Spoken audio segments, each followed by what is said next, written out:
Bien, alors,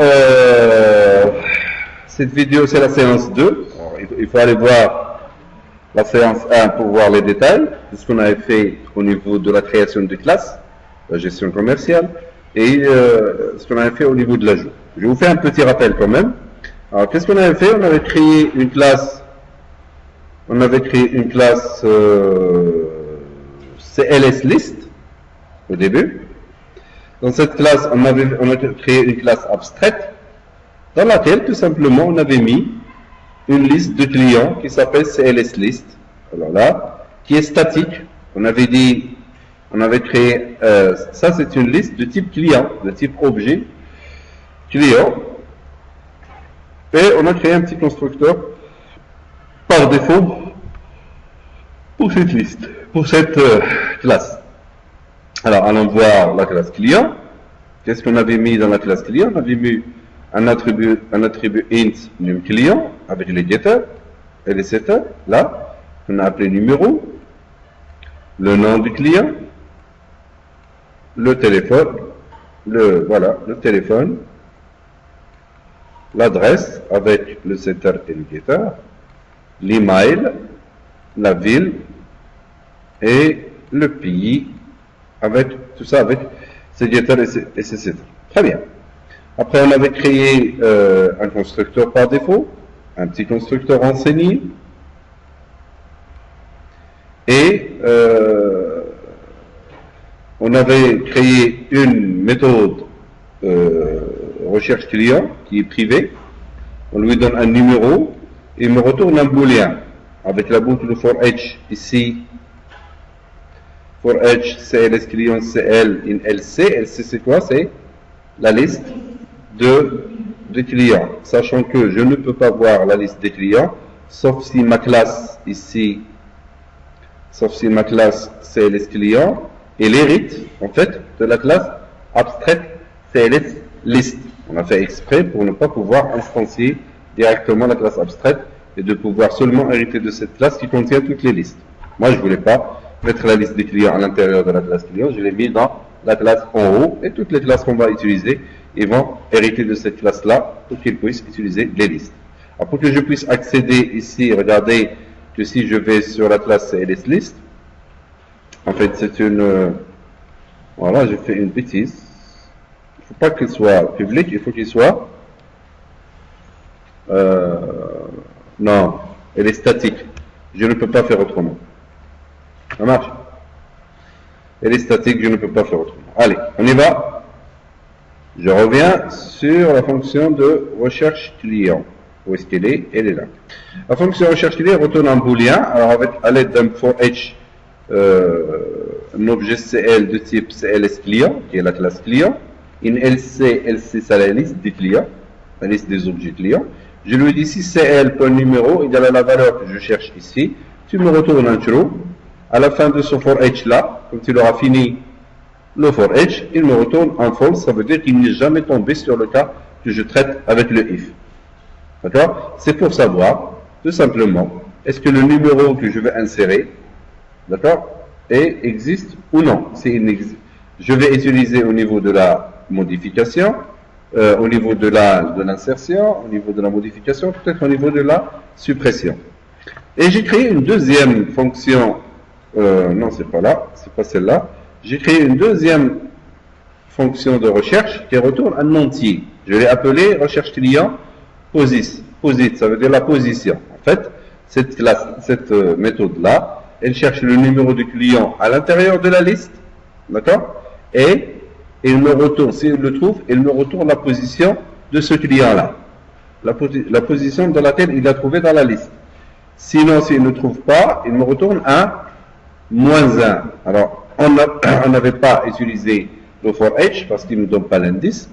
On avait utilisé une boucle for. Alors, CLS client, CL égale à new CLS client. Ça, c'est pour l'instance. Là, je fais un i de 0 jusqu'à le nombre de lignes, en fait, le nombre de cases dans la liste LC. Je lui ai dit CL, c'est un objet de type CLS client pour que je puisse mettre à l'intérieur LC2I, c'est-à-dire l'élément de la liste pour que je puisse le mettre. Il faut le convertir, le caster en type CLS client pour que je puisse le mettre dans un objet que j'avais instancié ici en tant que CLS client. Très bien. Et à chaque fois, je fais si CL.numéro est égal à le numéro ici, sachant que le numéro, c'est quoi ici? C'est le getter. C'est le getter qu'on avait utilisé, vous vous rappelez. Et puis s'il le trouve, il retourne la position et il sort. Sinon, s'il fait tout ce for-là, il ne le trouve pas, il va me retourner -1. Très bien. Il va. Alors je reviens sur l'ajout. L'ajout, en fait, le paramètre est de type CLS client. C'est un objet de type CLS client. Je lui dis si la méthode recherchée de cl.numC est égale à false, ça veut dire qu'il ne l'a pas trouvé. D'accord? Il retourne true lorsqu'il le trouve. C'est lorsqu'il ne trouve pas, il retourne un false. Ça veut dire que je peux l'ajouter, comme ça, je n'aurai pas un numéro de client en double. Ça marche? Et je fais return true. Bon, moi, je fais exprès de faire cette méthode-là d'ajout en tant que booléen. Ça va me servir, par exemple, dans le clic du bouton ajouter. Dans le clic du bouton ajouter, pour savoir si l'ajout a été effectué ou non. S'il retourne un true, là, lorsqu'il ajoute, il retourne un true, et lorsqu'il n'ajoute pas, il retourne un false. Allons voir ce que je lui ai dit de faire dans le formulaire de client. Alors, dans le bouton ajouter, j'ai déclaré un objet C de type CLS client. Bon, moi j'ai fait exprès pour tester les setups ici. Je pouvais faire un constructeur directement ici. J'ai les constructeurs enseignés et de mettre ici les text box là directement ici avec des virgules en utilisant le constructeur enseigné.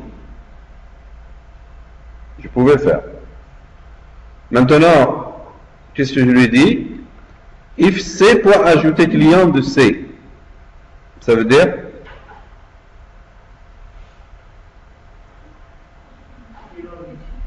c'est-à-dire est égal à true, ça veut dire il l'a ajouté. J'ai appelé ajout client a appelé la recherche elle a retourné false, il a ajouté et puis il me retourne true. Maintenant, s'il l'a ajouté, il faut que je le dise. Alors ça c'est un message box messagebox.show et là je fais ajout effectué avec succès, c'est pour afficher le petit message. Là, le data grid view que vous voyez ici, où est-ce qu'il est? Il est là. Le data grid view, il faudrait que je le remplisse avec tous les éléments à chaque fois, chaque opération. Il faut que je la remplisse avec tous les éléments de la liste des clients. Très bien, on y va. Alors ici, non, c'est pas ça. Là. Mon data GV client, c'est le nom de mon data grid view. Point data source, c'est la source de données, je mets nul. Comme ça, il vide la source de données du data grid view. Il va la vider et il va la remplir une nouvelle fois avec les nouvelles données qui sont dans la liste que j'avais créée. Après, j'ai déclaré un type variable que j'ai appelé source, une variable, égale à new binding source. Ça, c'est un objet intermédiaire. Et cet objet-là de type binding source, point data source, là, qu'est-ce que j'ai fait?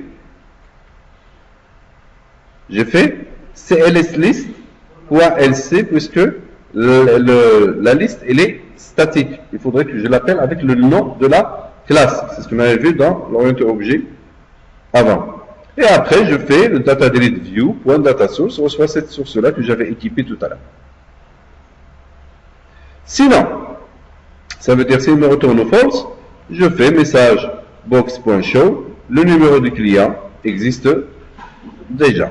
On va y aller, j'exécute, je fais saisie des clients et je vais ajouter un nouveau client à la oui, téléphone 05 22 33 45 6. adresse 3 rue Gauthier, email, je fais alaoui@gmail.com. On n'a pas encore vu les fonctions qui définissent est-ce que l'email il est correct, est-ce que les chiffres ils sont là, et ainsi de suite. On verra ça dans les vidéos qui vont suivre. Pays, je fais Maroc et je fais Casablanca. Voilà. Et je fais ajouter. Regardez ce qui va se passer. Hop, il m'a dit ajout avec succès et il m'a fait le remplissage du Tada Grid View. Alors, ça marche très bien.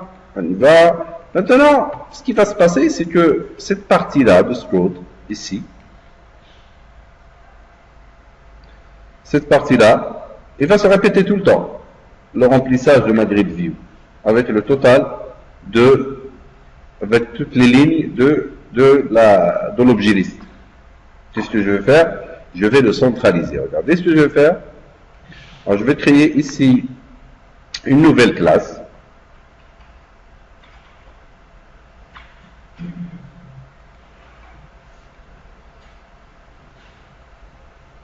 Que je vais appeler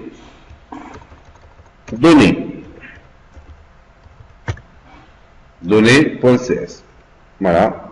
Cette classe, elle est publique. Ça veut dire que je peux utiliser de n'importe où dans mon projet. Ça, c'est une façon de faire. Voilà ce que je vais faire.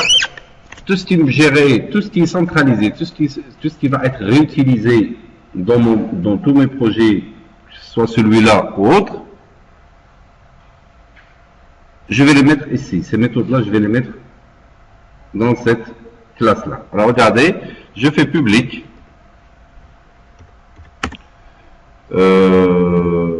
Void. C'est ça? Void, remplir, grid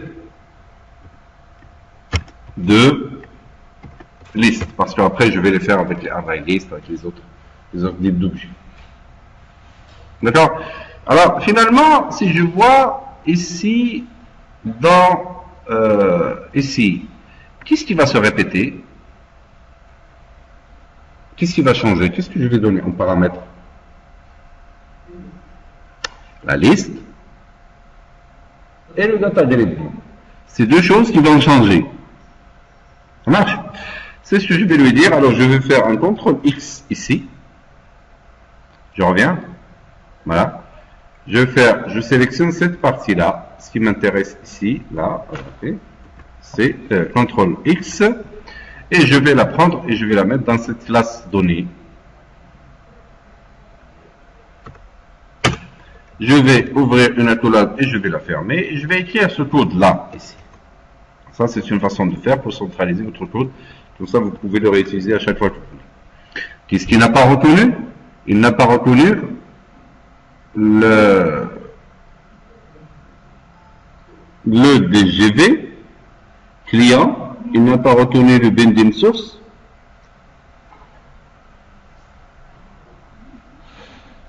Et la liste, puisque je lui ai dit c'est list, il l'a reconnu. Bien. Voilà ce que je vais lui dire. Regardez. Je vais dire data grid view. Il n'a pas reconnu. Pourquoi il ne l'a pas reconnu? J'ai besoin d'un espace de nom. Cet espace de nom, regardez que vous allez trouver dans form.cs, celui-là, celui-là.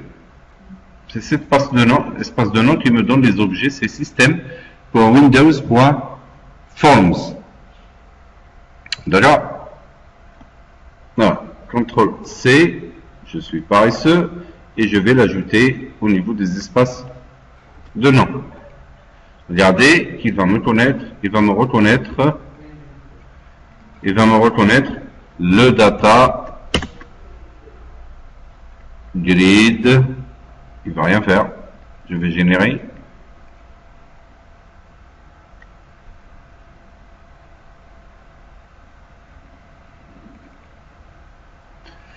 Le data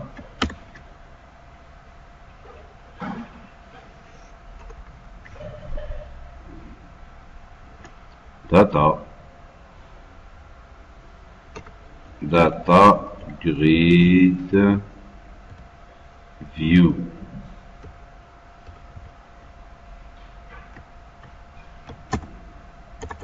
Il ne va rien me dire. Bon, je vais aller sur le formulaire.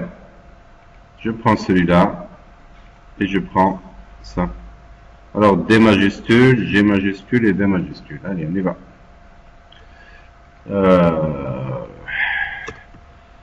Data, grid, view. Je vais l'appeler DJ. Voilà. Il a reconnu. Vous voyez? Il a changé sa couleur. Et ici, au lieu de DGV client, qu'est-ce que je fais? J'écris DG. Et ici, DG. Regardez qu'il ne me pose plus de problème avec le binding source. Ça veut dire que pour utiliser le binding source, il faut que j'utilise l'espace de nom system.windows.forms. Ici,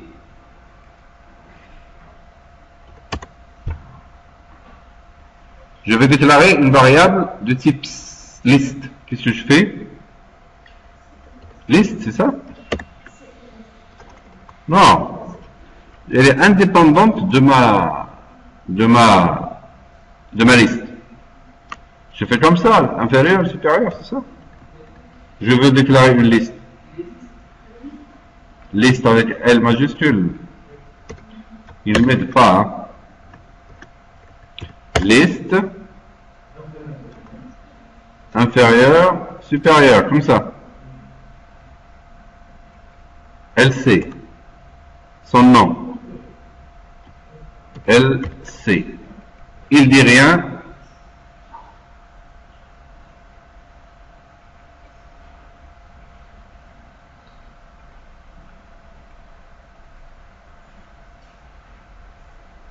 Il me dit liste de quoi?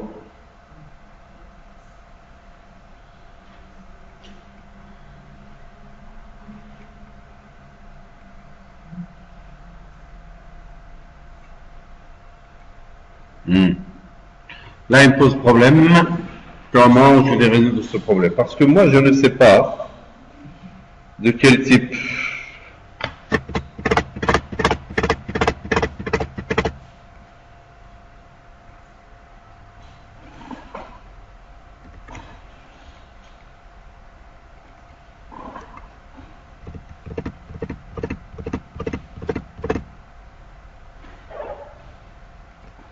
Alors, je vais ajouter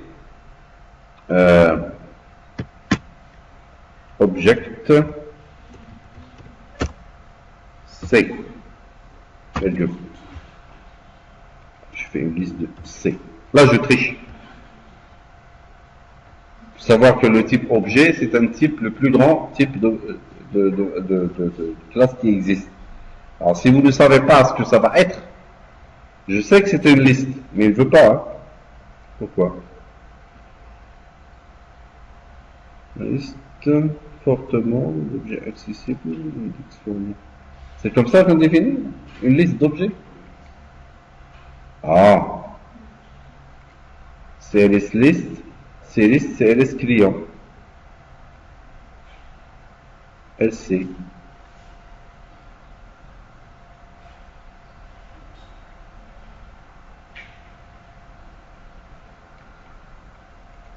Il faudrait que je trouve une solution.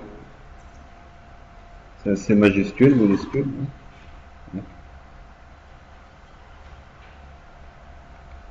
Comment je peux utiliser une variable de type liste? Bon, j'ai essayé de lui donner une liste, mais ça ne va pas avec les listes parce qu'il m'impose le type d'objet. Alors j'oublie tout ça et je reviens sur l'état de début.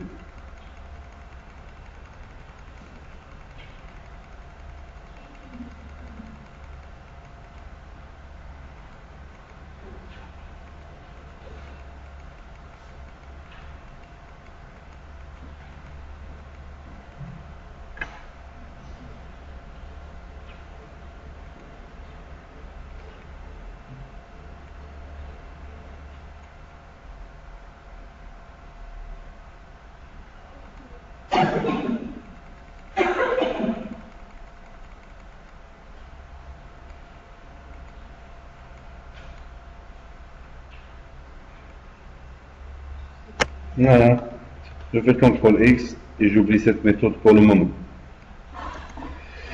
Voilà, on revient sur mon formulaire et je remplis ma liste tranquillement. Allez, tu vas. Voilà. Pour le moment, je reste tranquille, je m'occupe d'autre chose. Alors, qu'est-ce que je peux faire? Je vais faire la suppression. Alors, allons voir la suppression d'un client. Qu'est-ce qu'on avait fait dans la suppression? Supprimer un client. Alors, regardez, dans la suppression d'un client, c'est une variable, c'est une méthode de type boolean, je lui donne un numéro et je fais, s'il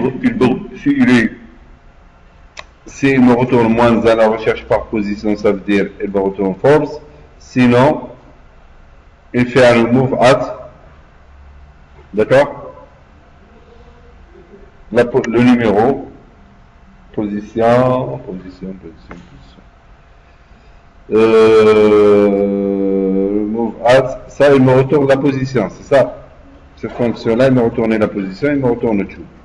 Si je veux utiliser ça, il me faut récupérer le numéro. Ça marche? On y va. Je clique sur supprimer. Comment je vais récupérer le numéro? Regardez, lorsque j'ajoute, lorsque je vais exécuter, et lorsque j'ajoute un client, c'est ça, un client. Bon, je vais faire des chiffres bizarres, comme ça, ils ne se ressembleront pas. Je vais faire n'importe quoi ici, n'importe quoi là. Voilà, je fais ajouter. Voilà. Moi, ce que je veux, je fais un deuxième, voilà, et je fais deux partout. Allez, je fais ajouter. Ok. Moi, ce que je veux, c'est que lorsque je sélectionne cette ligne-là, d'accord, et je vais supprimer, il va prendre ce numéro là, d'accord, je récupère ce numéro et je vais faire la suppression par ce numéro, d'accord, et c'est la méthode qui va s'en occuper. Et après, je recharge le data grid vieux. C'est ce que je vais faire. Alors, je clique sur supprimer, vous avez compris. Je récupère le numéro dans le data grid view de la première colonne de la ligne sélectionnée. La ligne sélectionnée dans le data grid view, je prends la valeur de la première colonne, qui est le numéro d'ailleurs. Je prends cette valeur-là et je vais aller la supprimer. J'aurai mon numéro de toute façon. Alors, je fais, c'est un entier, c'est ça, le numéro du client. Je fais int no par exemple. Int n. Allez, j'enlève le majuscule. Je fais n reçoit dgv, regardez, dgv client point current row, current, il n'y a pas de current row, voilà, current row, en fait c'est quoi le current row? La ligne courante, ça veut dire la ligne sélectionnée, point cells de 0, je crois qu'il commence à 0. Data grid view, je crois qu'il commence à 0. Cells de 0, ça veut dire la cellule numéro 0. Point value, et je la transforme, point virgule, regardez, et là je la transforme en int. Je fais quoi? Je fais int point parse, c'est ça? Int point parse, et je prends le data grid view, ce qui me retourne dans le data grid view. Il va rien me dire, non, il me dit, je fais point to string, j'ouvre, je ferme, et je vais voir, il dit rien. Qu'est-ce que je lui ai dit? Je lui ai dit, dans cette variable-là, n, de type entier, tu me prends le data grid view point la ligne courante, point la cellule 0. Le chaque ligne, et là, les cells, c'est un tableau de cellules. DGV client, point current row, point cells de 0, point value, pour voir la valeur dedans, point to string, pour qu'il arrête de me casser la tête, et il va me transformer après avec, où est-ce que je suis, avec le int.parse, il va me transformer en un entier. Maintenant, qu'est-ce qu'il me reste? Je fais client, c'est ça? CLS client. CLS client, d'accord? Point CL égale à new CLS client. Et je fais CL point supprimer client. Et j'ai besoin de quoi? J'ai besoin d'un numéro qui est le N. Et je fais point virgule. Et je vais voir. Après, je vais aller sur le bouton ajouter. Voilà, celle-là. Je fais un CTRL C. Et je vais faire la même chose. Regardez. Je vais faire la même chose. Je fais suppression.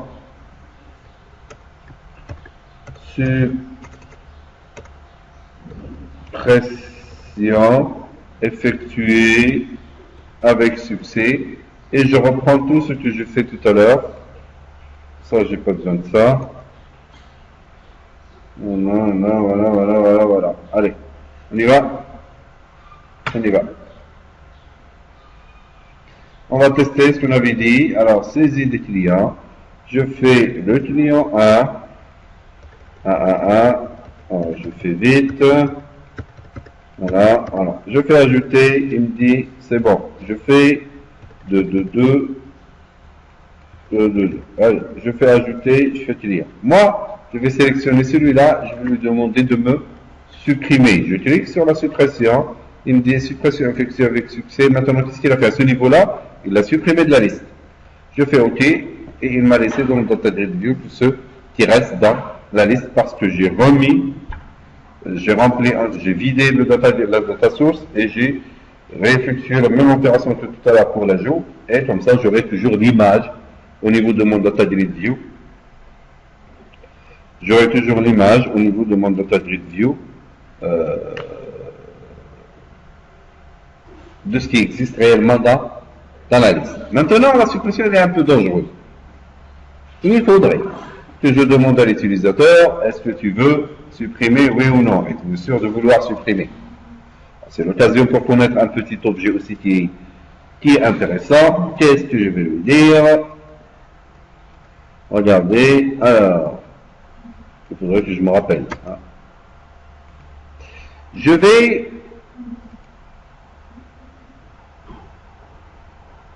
rien faire que lorsqu'il va, je vais faire tout ça, tout le programme que vous voyez. Il faut que je le fasse il faut que je l'exécute lorsqu'il va me dire oui. Allez, va. Je fais, alors, l'objet, comment il s'appelle? MSG, alors, MSG box, non. C'est message box résulte, je crois. Message box quelque chose. Message box résulte. Il n'y a pas de résulte.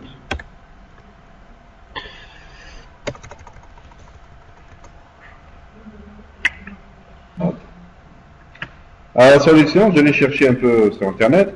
J'ai déclaré un objet de type dialogue résulte. Je l'ai appelé res égale msgbox.show. D'accord? Je vais attendre celui-là. Je vais arrêter de me casser la tête. Voilà. msgbox.show, ça c'est le message, en fait, que je veux lui appliquer. Ça c'est l'entête, ce qui va s'afficher au niveau de l'entête. avertissement, et je veux que dans mon message box, il doit me mettre deux boutons. Je fais MSG box bouton, point yes no, pour qu'il m'affiche deux boutons, oui et non. D'accord? Et je vais lui dire if. Maintenant, c'est il clique sur if, c'est il clique sur oui. Et fraise est égal à quoi?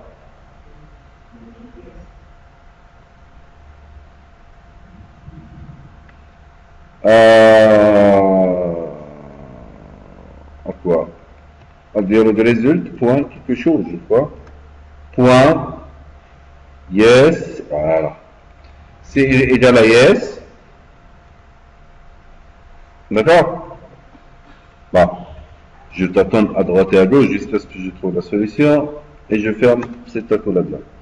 Alors, il ne doit faire tout ce que je lui ai écrit de faire, tout ce que j'ai dit de faire, que lorsque il tape oui. S'il tape non, il ne va rien faire. De toute façon, moi, je lui parle même pas du nom. S'il tape non, voilà, je lui ai rien dit de faire. Alors, pour récupérer le résultat de ce qu'il va faire, je déclare un dialogue résulte, je le nomme et je fais ce que j'ai fait tout à l'heure. Pour voir ce résultat, il est égal à quoi? Alors je teste le reste et celui-là, égal à dialogue résulte.yes. Bon, alors, je vais tester pour voir.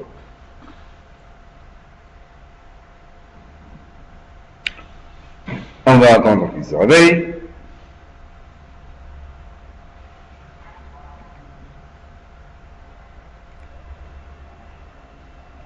Je fais la saisie des clients. Comment ça prend beaucoup de temps? Je fais la saisie des clients. Il va m'afficher les clients. Je fais le client numéro 1. 1. Je fais ajouter.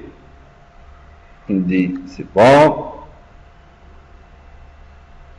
J'ajoute un deuxième client. 2. Je fais ajouter. C'est bon. Maintenant, si je sélectionne le 2 et je voudrais le supprimer, je lui dis supprimer, il me dit, voulez-vous vraiment, regardez l'avertissement, le message que j'ai écrit là, voulez-vous vraiment supprimer ce client? Je fais non, il dit rien. Je n'ai même pas traité le nom. Derrière. Alors si je fais oui, regardez, je fais supprimer, voulez-vous vraiment supprimer? Je fais oui, là il me dit suppression effectuée avec succès, hop, il me l'a envoyé. Il me l'a enlevé de la liste. Ça marche. Ça marche. Ça marche pour tout ça. Regardez, je vais faire la chose suivante. Ensuite, data grid view. Bon, je le laisse tranquille pour le moment. Je vais aller sur mon formulaire. Où est-ce qu'il est le formulaire? Allez, affichage. Il réfléchit trop, mon poste.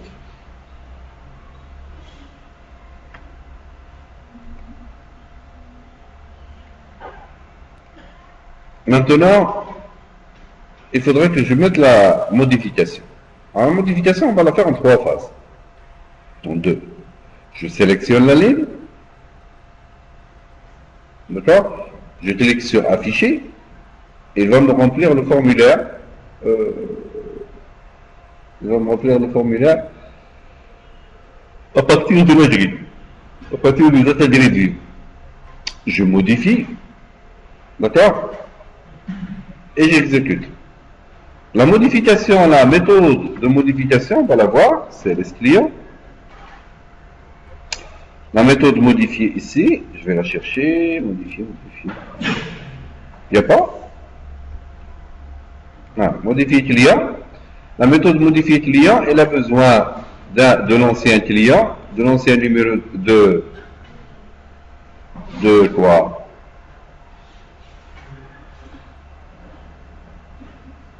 Est-ce que j'ai une recherche qui me retourne l'objet? Non?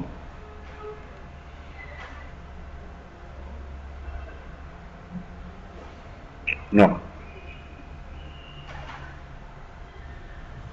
Alors, J'ai un objet de type client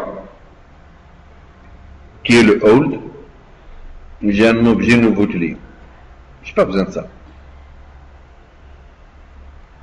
J'ai besoin d'un entier. Int numCl. D'accord? Au numCl. C'est-à-dire l'ancien numéro de client. Et après, ça c'est l'objet, le nouveau client, c'est celui-là qui m'intéresse, que je vais mettre à la place de l'ancien. Ici, je fais, au lieu de rechercher, je fais comme ça, voilà. Hop, allez. Qu'est-ce que j'ai fait? Une bêtise. J'ai fait celui-là, CTRL-C, et au lieu du old.numLC, je vais chercher par le numéro directement. Sinon,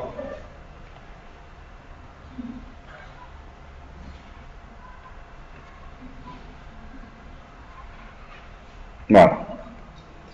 Alors, je revois un peu la modification que j'avais réalisée dans la séance numéro 1. La modification, qu'est-ce qu'elle fait?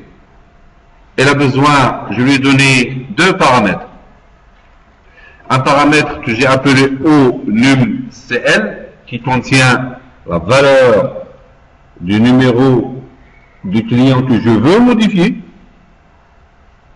Et elle contient aussi un deuxième paramètre que j'ai appelé nCli de type client, de type CLS client. C'est l'objet qui va contenir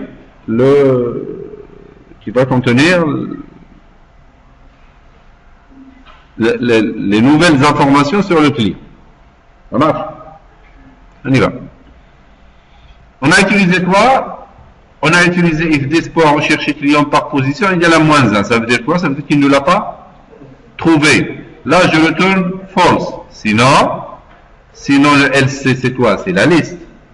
Point quoi? Point recherche par position, c'est la position s'il l'a trouvé. De quoi? De ce numéro-là.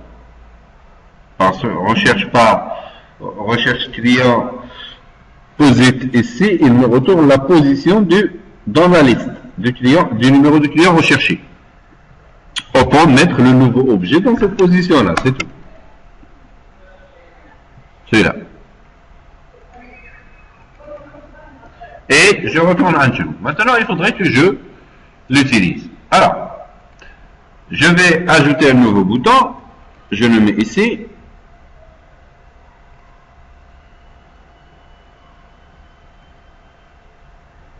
Je le mets là par exemple. D'accord? Et je vais aller sur ma boîte à outils, plutôt sur ma fenêtre quoi?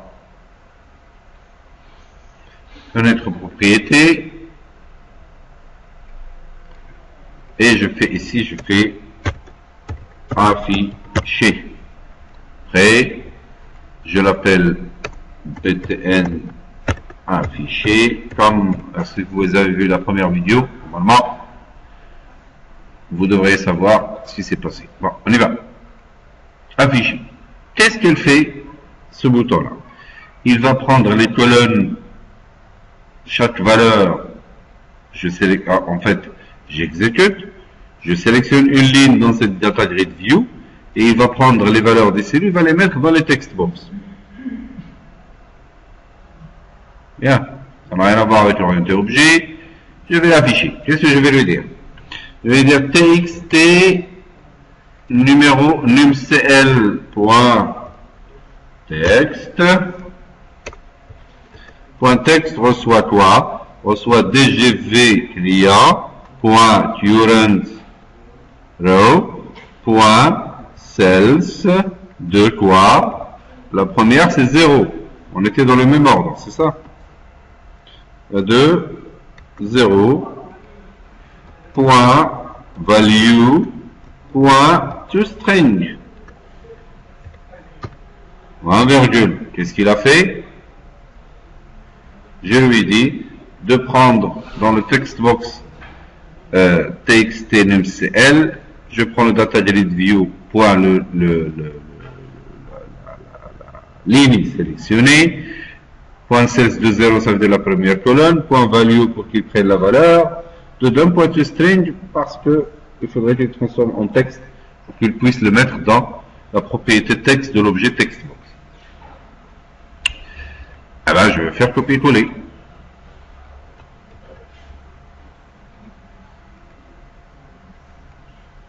Je vais faire copier-coller et je vais, qu'est-ce que je vais lui dire ici, txt non cl. Ils sont dans cet ordre-là, c'est ça? Non cl, et là je mets quoi? 1. CTRL V. TXT, qu'est-ce qui va venir après? Hein? Téléphone. Tel CL, je vais mettre la colonne 2. Encore, CTRL V. TXT, il réfléchit. Qu'est-ce qu'il... Hein? L'adresse? Hein? L'email ou l'adresse? L'adresse, il faut que je reste dans le même ordre. Hein? Comme ça, je n'aurai pas de bêtises. Il n'y a pas d'adresse ici. TXT adresse, et là je fais la colonne 3. Je fais CTRL V. Qu'est-ce qu'il me reste? L'email, c'est ça? TXT email cl.text, et je dois mettre la colonne 4. Et ça même ma grand-mère sait le faire. Allez, qu'est-ce qu'il reste? Pays, ville. Qui c'est le premier? Pays ou ville? On verra. TXT pays CL, elle reçoit la 5e colonne, et TXT ville CL, elle reçoit la 6e colonne. Voilà. Je vais voir. Est-ce que ça marche?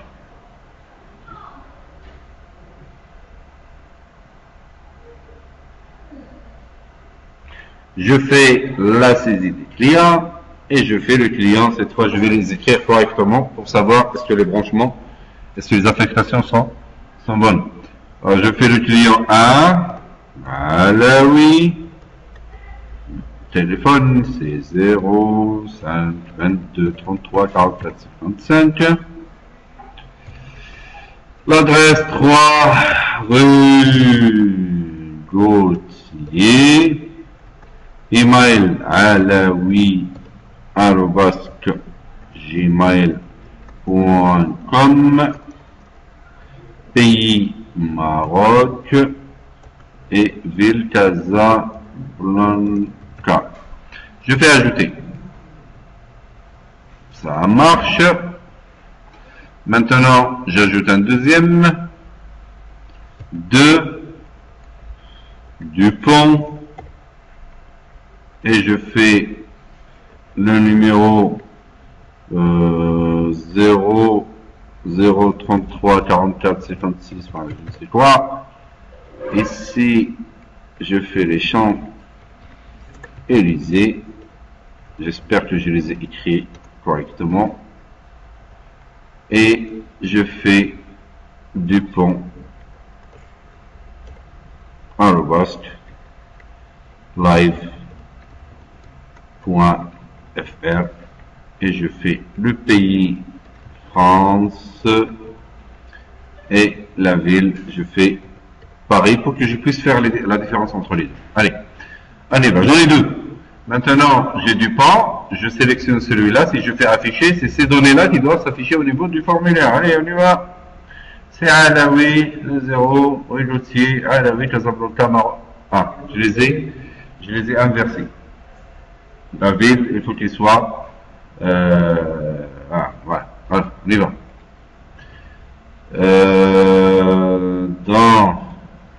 Dans la ville, j'ai mis 6, il fallait mettre 5. Et dans 1, il fallait mettre 6. Voilà. Et je suis sûr que cette fois, mon affichage au niveau de mon de mon formulaire, il est correct. Maintenant, il me reste un petit bouton. Ici, nouveau. Moi, je voudrais que lorsque je clique sur nouveau, il me vide ces zones de texte. Bon. Vous pouvez mettre texte et numéro point texte est égal à rien du tout, ou point clear, ou autre. Mais imaginez que vous avez 60 text box. Vous n'allez pas vous amuser à le faire tout le temps. Alors, voilà ce que je vais lui dire. Donc, je clique ici. Je vais lui dire, tu vas chercher tous les text box qu'il y a dans le formulaire et tu vas me les vider. Je fais un for each. Il n'y a pas de for parce qu'il n'y a pas d'éléments. Je fais un for each. Regardez ce que je vais écrire. For each.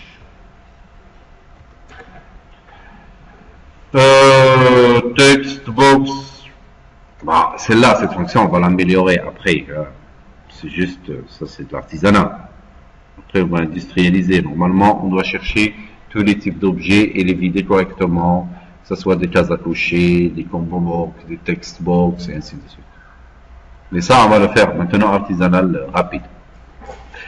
For each text box, le type C, CTL par exemple, contrôle ça, non? CTL in me, non? In this point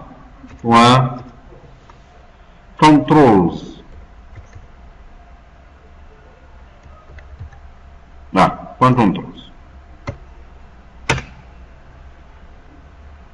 Là. En fait, qu'est-ce que je l'ai dit? L'objet formulaire, comme l'objet panel, comme l'objet groupbox, c'est un objet conteneur. C'est un objet qui contient d'autres objets. Je peux mettre dedans des text box et ainsi de suite. Finalement, lorsque vous êtes en train de mettre des text box, des labels, il y a une collection qui s'appelle la collection controls, qui est remplie avec ces objets-là derrière, que vous ne voyez pas. Nous, on est en train d'exploiter ça. Je lui dis, à chaque fois que tu trouves un CTL de type textbox dans les contrôles du formulaire, le this, ça veut dire la classe formulaire, forme 1, le this. Point contrôle, ça veut dire la collection contrôle qui contient tous les objets que vous avez mis, même le data gradient. Moi, j'ai spécifié textbox. Après, on va faire des types contrôle, tout object. Mais pour le moment, on y va tout doucement. Alors, qu'est-ce que je vais lui dire pour qu'il les vide tous? CTL point clear ou point texte égale à rien du tout. Vous faites ce que vous voulez. C'est tout. Allez, on y va. Je remplis le premier. Bon, je vais faire vite. 1. Je fais ajouter. Succès. Je fais nouveau. Ah, il y a une erreur.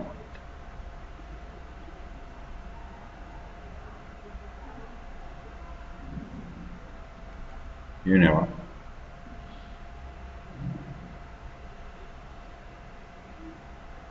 Allez. Voilà. Impossible de fixer un cast de l'objet CTL de type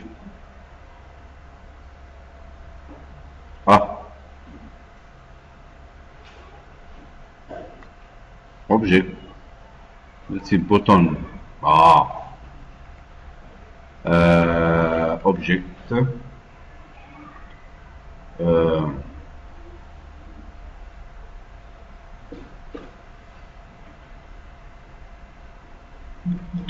contrôle. Bon, je vais arrêter. Pourquoi? Vous savez ce qui s'est passé là? Là, il est en train de chercher sur des textbox, il est tombé sur un bouton. Il me dit, tu es en train de chercher sur la collection controls, et là tu cherches des textbox, je suis tombé sur un bouton, qu'est-ce que je fais? Alors, je fais pas de textbox, contrôle, je crois, si je me rappelle, contrôle, CTL index.control. Maintenant, Si je fais ça, il va me vider tout. D'ailleurs, il ne l'accepte même pas. Je vais lui dire, si tu tombes sur un text box. Si tu tombes sur un text box. Alors, je vais lui dire, if. Alors, il faudrait que je me rappelle. Point getType. Voilà, point getType, si je me rappelle, est égal à ctype. Non. Égal à type of. Type of. Je me rappelle plus. Égal à ctype. Non. Égal à type of. Qu'est-ce qu'elle fait ce type of?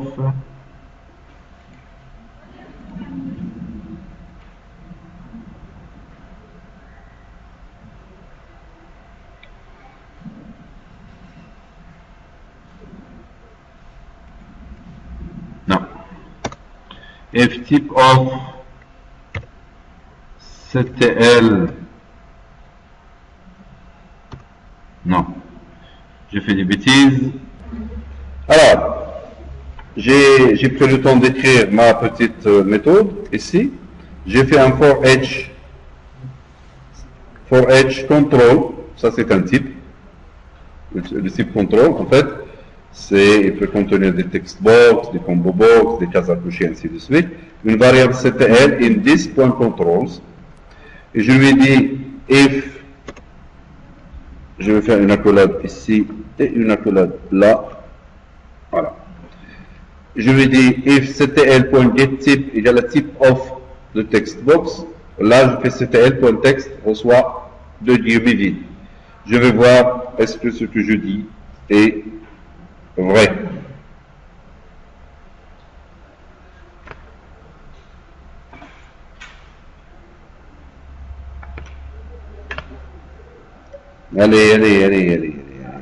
Allez, saisie des clients. Je vais écrire n'importe quoi ici. Et je fais nouveau. Là, regardez, qu'il vide. Tous les angles de texte qu'il va trouver, va me les vider. D'accord? Je vais prendre cette méthode-là. Là, regardez, je vais prendre cette méthode-là. CTRL X et je vais aller dans la classe données et je vais faire public. Qu'est-ce qui se passe? Public void vider forme et je mets comme ça et je mets une accolade et je la ferme et à l'intérieur, regardez, je fais comme ça. Et là, je fais forme.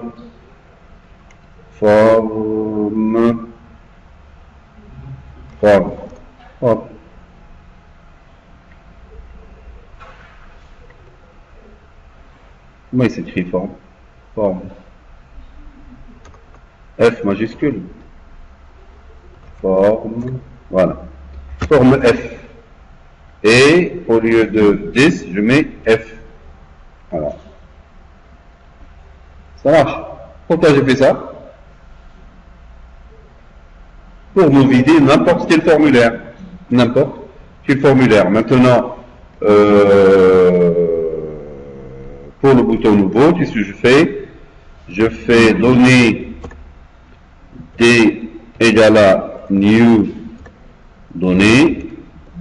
Voilà, je vois la parenthèse et je la ferme, je fais point virgule et je fais D point vider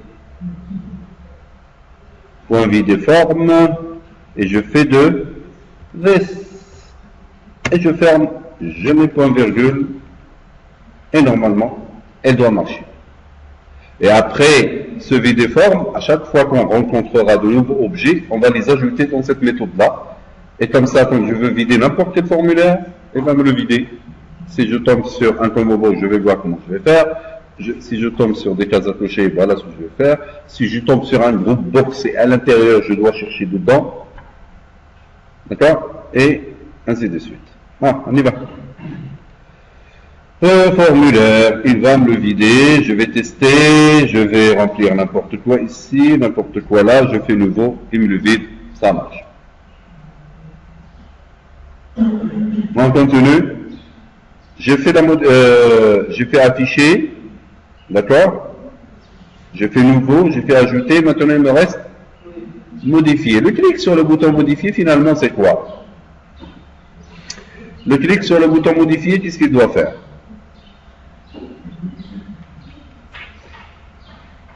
Je dois récupérer le numéro et je dois remplir le nouveau objet. Je dois récupérer le numéro,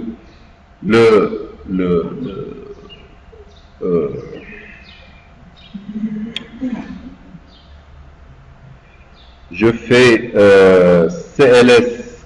CLS client C égale à new CLS plutôt CLS client. Voilà. Maintenant, si je fais C point modifié client, si j'ouvre le parenthèse, j'ai besoin de deux paramètres, de deux arguments. Le premier, c'est l'ancien numéro. D'où est-ce que je vais le récupérer? Le data delete view. Et le nouveau numéro, le contrôle, ici CLS client, CLS client, je vais appeler NCLI. Bon. Non, c'est un objet ça. Le premier c'est un entier, le deuxième c'est l'objet, c'est le nouveau objet que je vais mettre.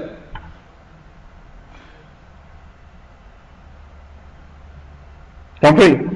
Maintenant je vais récupérer, je la laisse tranquille celle-là. Qu'est-ce que je fais? Je fais un int n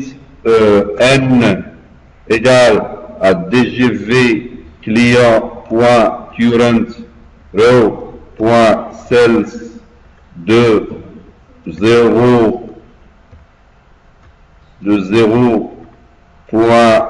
value to string et je ferme, hop, je ferme et je fais un int.cast. Hein? int.parse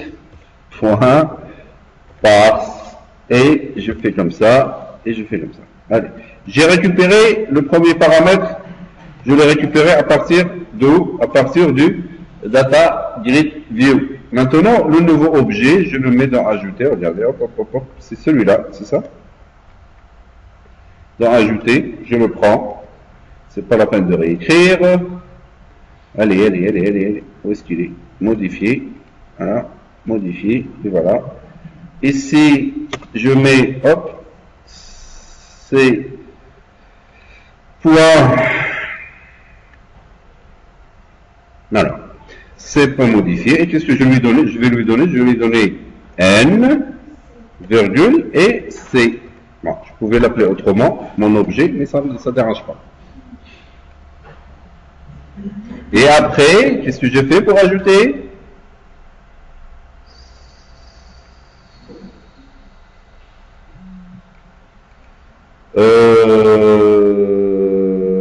Je prends tout ça.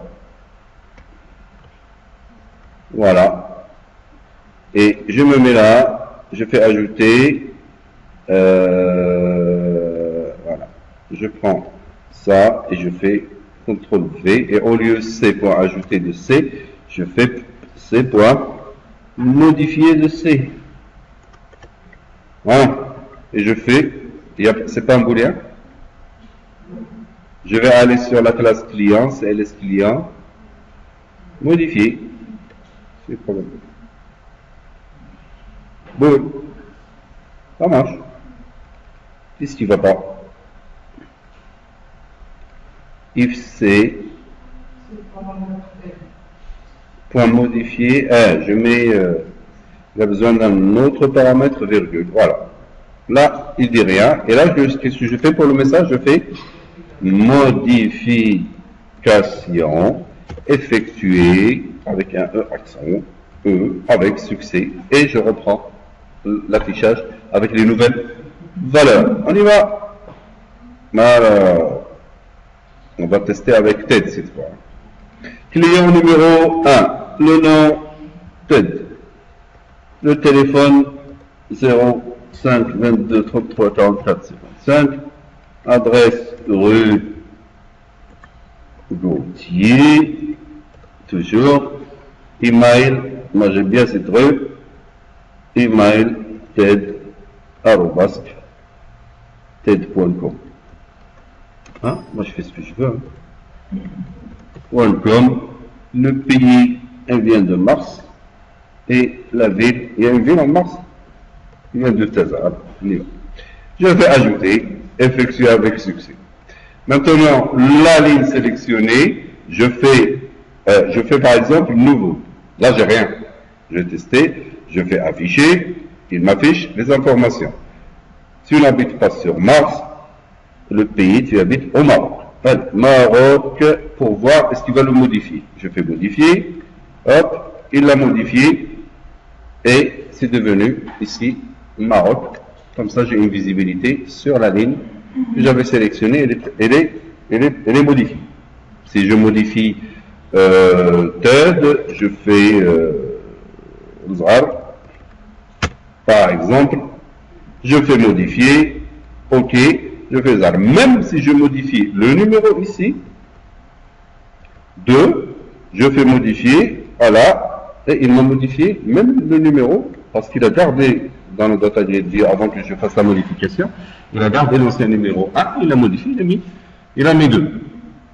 Maintenant, même pour la modification, il faudrait que je lui dise, est-ce que tu veux bien modifier? C'est-à-dire qu'on va prendre cette partie de code de la suppression et on va la réutiliser. On y va.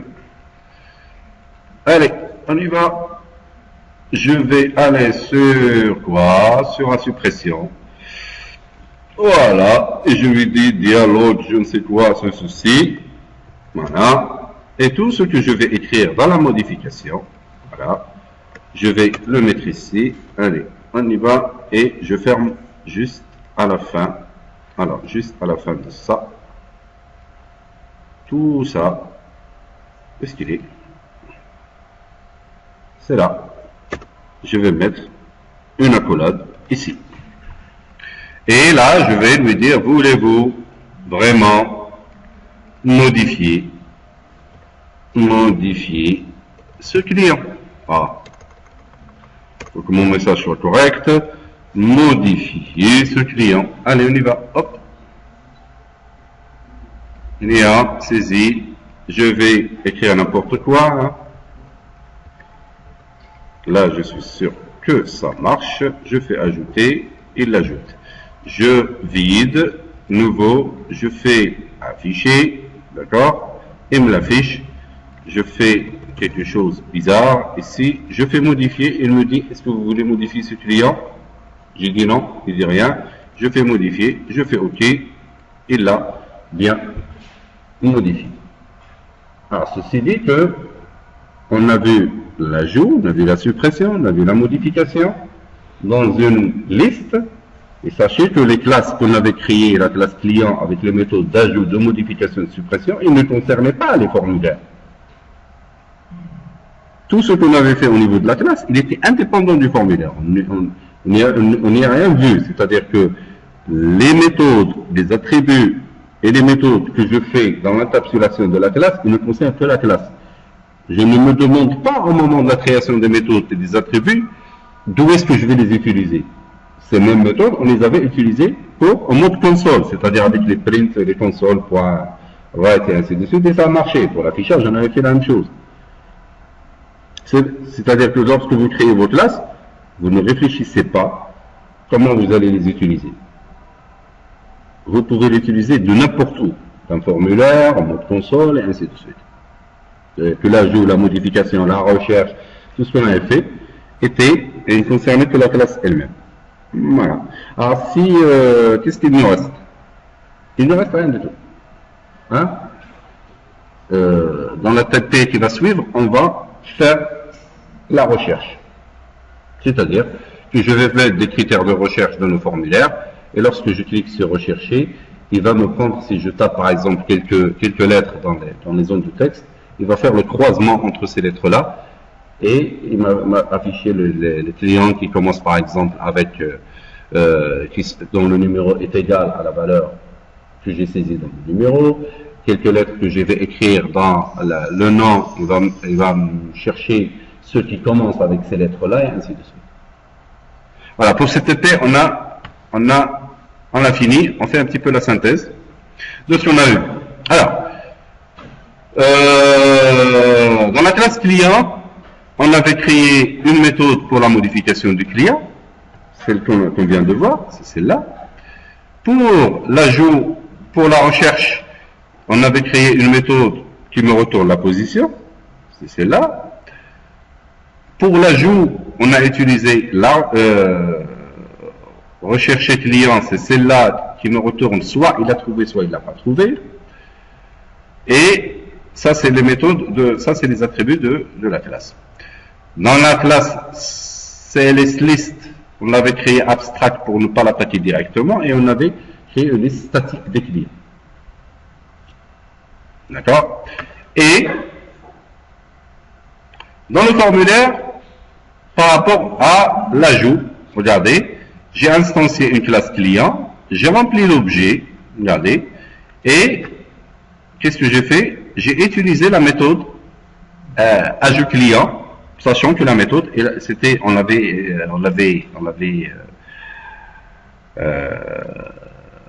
créé en tant que fonction qui retourne un booléen. C'est juste pour savoir au niveau de mon formulaire, est-ce que la méthode s'est bien exécutée? Il m'a retourné vraiment un true, c'est-à-dire qu'il a fait cette opération d'ajout que je voulais. Ça, c'est un petit message, point show, ajout effectué avec succès, et tout ça, c'est la syntaxe pour que je puisse vider mon data grid view et la remplir une autre fois à partir de cette liste pour que j'ai toujours la dernière visibilité sur les dernières informations, qu'est-ce qui s'est passé dans la liste, et j'affiche réellement ce qu'il y a dans la liste derrière. Maintenant, pour la modification, sinon, c'est le message de la recherche, s'il ne le trouve pas, s'il le trouve, il te dit que c'est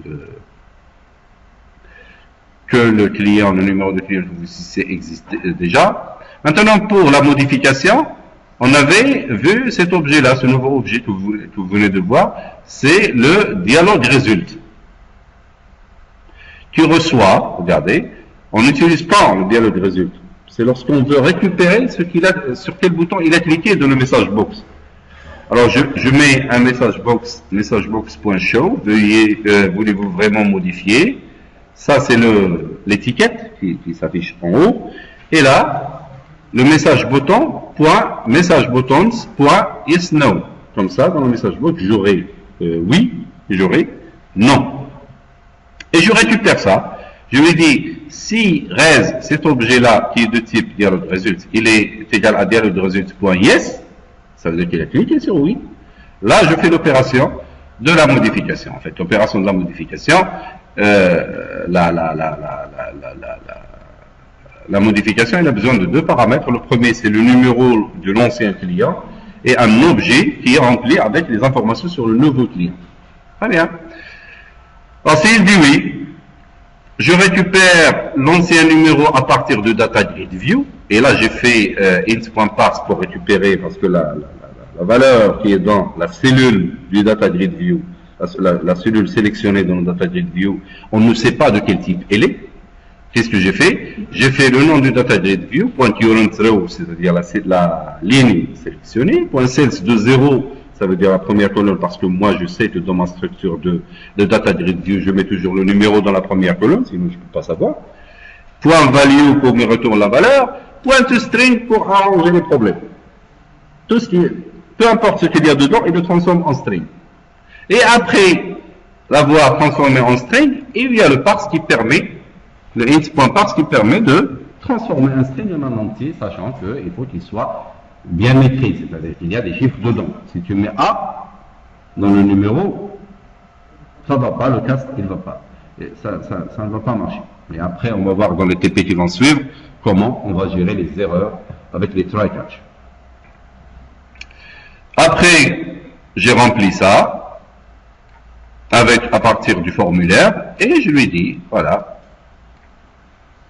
ça c'est l'ancien numéro, ça c'est le nouveau objet. Si la modification s'effectue avec succès, c'est-à-dire qu'il me retourne true. Là, j'affiche le message et je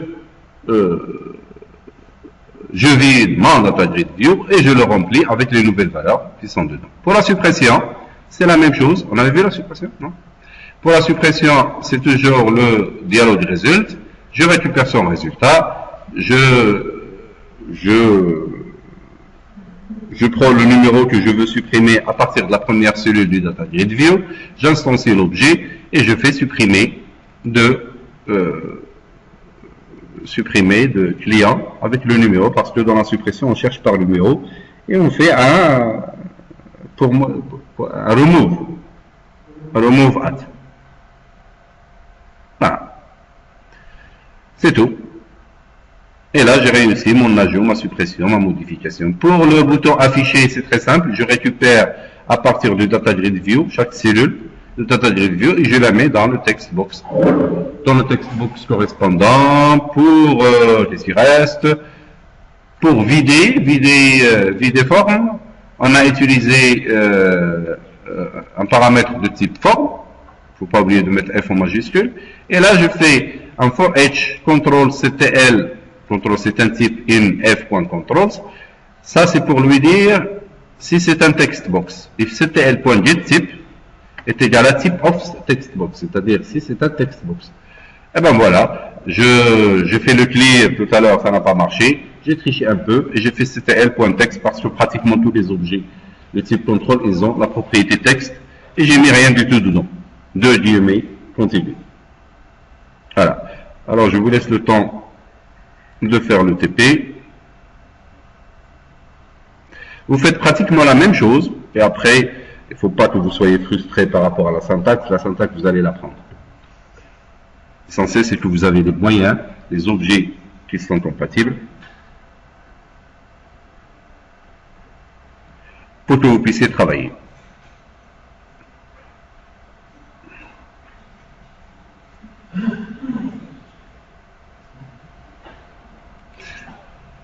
Alors, je vous laisse le code de la modification.